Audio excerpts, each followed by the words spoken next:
तर मधल्या काळामध्ये बऱ्यापैकी कंट्रोल झालं.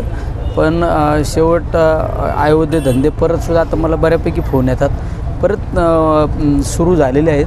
तर त्याबाबत आता मी जरा मोठ्या प्रमाणात एक ठोस पाऊल उचलायचा माझा एक डिसिजन आहे. बऱ्याच वेळा आता आमच्यासारखे मंडळी आम्ही प्रत्येक वेळेस अयोध्ये धंद्याच्या बाबत विरोध करत असतो, पण प्रशासनालाच इतकी मोठ्या महाभयंकर कीड लागलेली पोलीस प्रशासनाला, तर ते सगळं थांबवणं टप्प्याटप्प्याने थांबत असतं.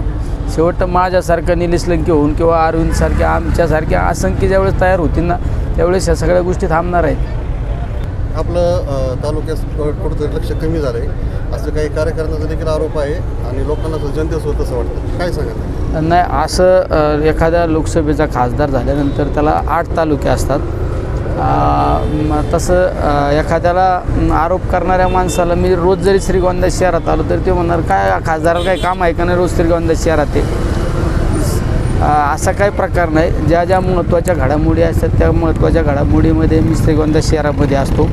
आज छत्रपती शिवरायांची जयंती साजरा करत असतानासुद्धा आडळगावमध्ये त्या ठिकाणी आमचे काही युवक सहकारी आमचा सरपंच उपोषणाला बसला होता रस्त्याच्या बाबत. त्या रस्त्याच्या संदर्भात मी त्याची भेट घेतली. आज पाणी सोडण्याच्या बाबत मी काही अधिकाऱ्यांशी चर्चा करून आज पाणी सोडायला लावलं. काही सांत्वन भेटी होत्या. असं काय नसतं. मधल्या काळात मी आढावा बैठक पण घेतली.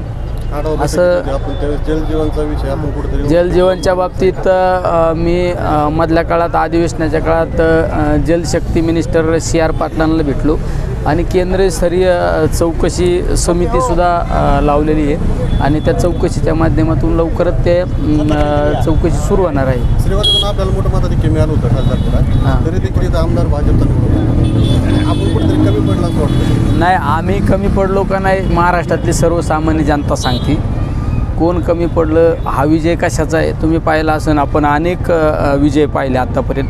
तुम्हीसुद्धा तुमच्या या पत्रकारितात म्हणा किंवा तुम्ही ज्या दिवसापासून राजकारण पाहता, एखादा विजय मिळाल्यानंतर जो जल्लोष असतो या महाराष्ट्रामध्ये, ज्या सरकारची स्थापना झाली, जे सरकार सत्तेत आलं, तो जल्लोष वेगळा असतो, तो आनंद वेगळा असतो. पण यावेळेस ज्या पद्धतीने सरकारमध्ये सत्ता स्थापन झाली त्याचा तुम्ही जर पाहिली ती परिस्थिती तर पुढे महाराष्ट्रात जल्लोष तुम्हाला दिसला नाही. बरेच आमदार निवडून आल्यानंतर ज्या पद्धतीने विजय मिरवणुका होणं अपेक्षित होतं झालं नाही. आजपर्यंत तुम्ही पाहिलं असेल काही ठराविक मंडळी EVM बाबत शंका व्यक्त करीत होत्या, पण आज सर्वसामान्य माणूससुद्धा म्हणतो, सर्व जनतेला माहिती आहे निकाल कशा पद्धतीने लागलेला आहे.